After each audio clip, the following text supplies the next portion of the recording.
marka ugu horeyso halkan waxaan ka gudanayaa tacsi run ahaantii waxaan dhihi karaa waa tacsi qaran tacsidaas oo aan u diraayo atooraha badda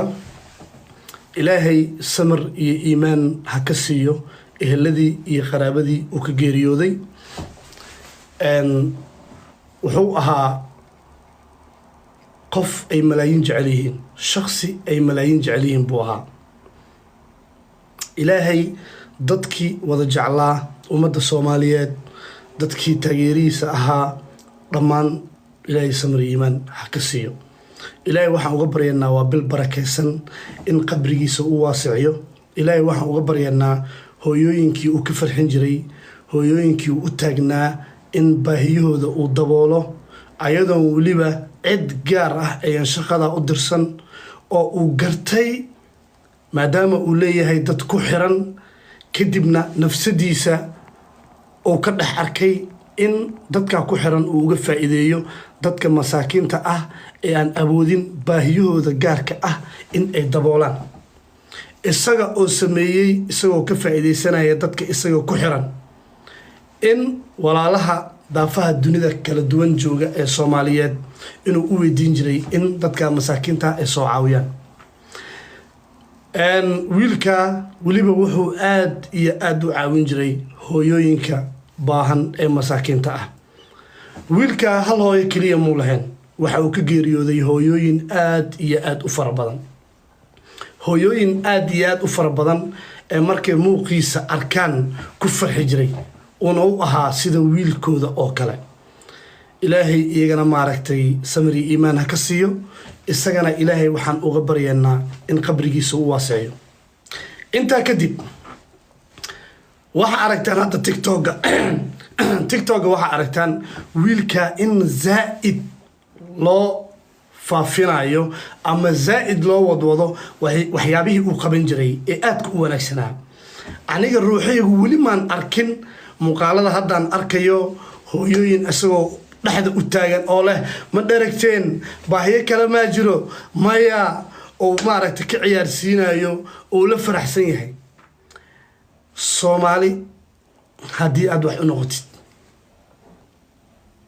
ilaa aad ka dhimatid mooye ha sugin in ay kugu faanaan wax kale yay kuu qabane wax kale yayba kuu qabane Soomaali haddii aad dhexdooda wax ka noqotid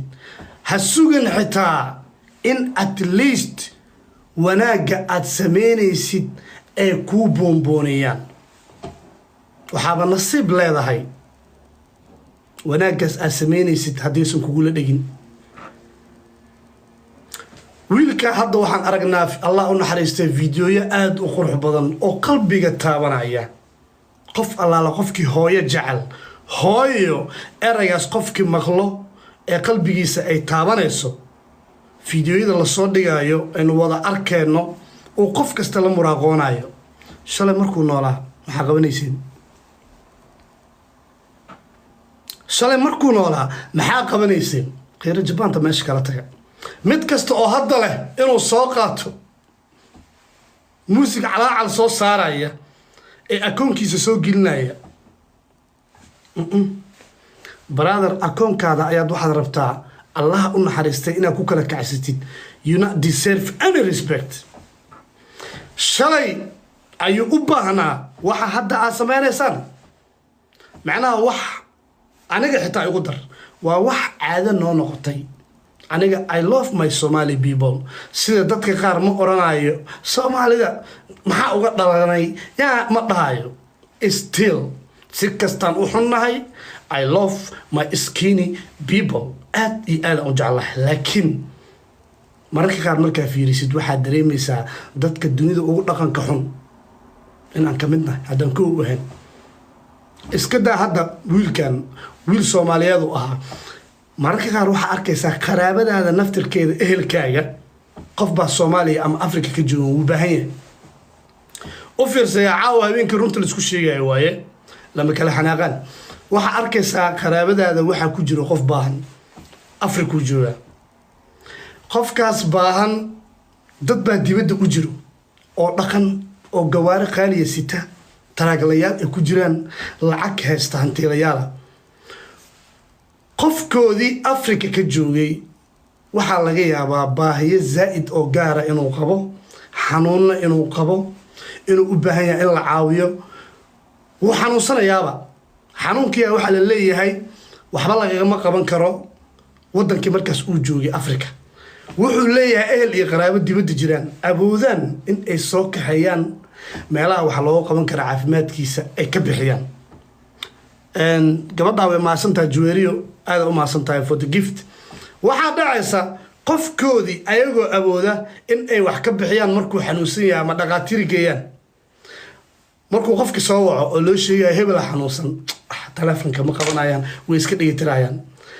hebelkii xanuunkiisa zaa'id uu sii noqonaa waxa la leeyahay dalka waxba laga qaban karo waa loo soo sheegay asoo awoodo 5,000 ama 10,000 oo dollar u diro ee qofka dhakhtar lagu geeyo ee wax loogu qabto waxweyn la noqonay waxba ma diray ugu dambeyntii qofkii uu dhimana 100 geel uu soo diraa iimaanka laga qaad 100 geel inta u wadaa qofkii ha dhimanayo waa oyna 100 geel uu soo diraa lacag oo maaragtay gaaris shalay markuu xanuunsanaa 10,000 dollar u baanaabe maanta markuu dhinto 100 neef oo geela soo diray xaashalay u soo diri weys markuu xanuunsanaa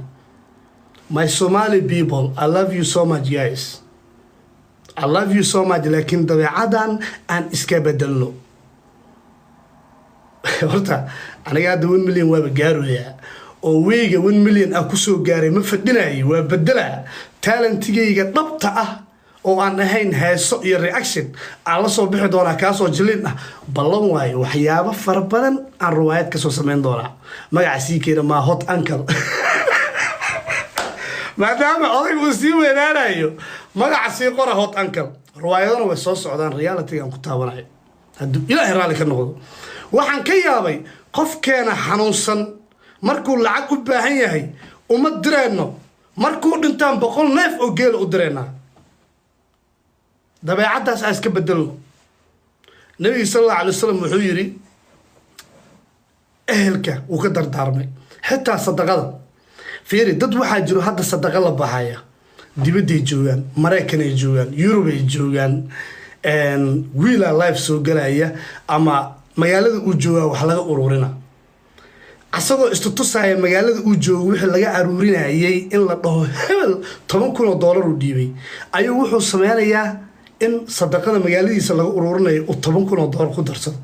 10,000 dollar markuu ku darsado wadankii gadaal markii loo noqdo back home qaraabadiisa dad baahan oo xanuunsan oo u baahan inuu caawiyo caawinta ehelkaaga ka bilow balaa igu daray aniga uun yaan la dilin iwaran sheekh parta ku haysa adiga imika waan kusoo qabanaya kowdhade waxa weeye haralkaa dhiish baa yaale waxa weeye faarto aday ku haysaa kowdhade asta weri kusoo qabanaya ya yaa noo saaran miiska soo dhawaada horta soo bata qof baynu saa intan u dhignaba garanaysaa saa u jarjarayna laifku dhiglaaba horta saaxiibkay ka duubanayo ninkan iga soo duuduub anu laifku dhiglo baan arkaa waadoo dad badan oo aan amar ku bixiyay in la dilo qaarkood waa la dilay qaarkoodna ma garanaysaay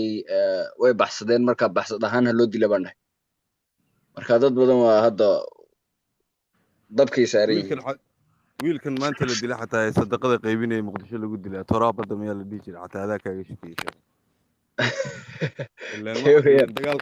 ilaan dagaalka waxaad ku bilowday dadkii sadaqada bixinayay kuwa kaasi shadinta ka bood hadadan garanayso anu adaaman islaamu ka dambeeyay war alla dilaa dhintaniyo wallahi ilaahay qofu dila kaliya tooma dhinto argano wala shiro bay aniga qorana dilaya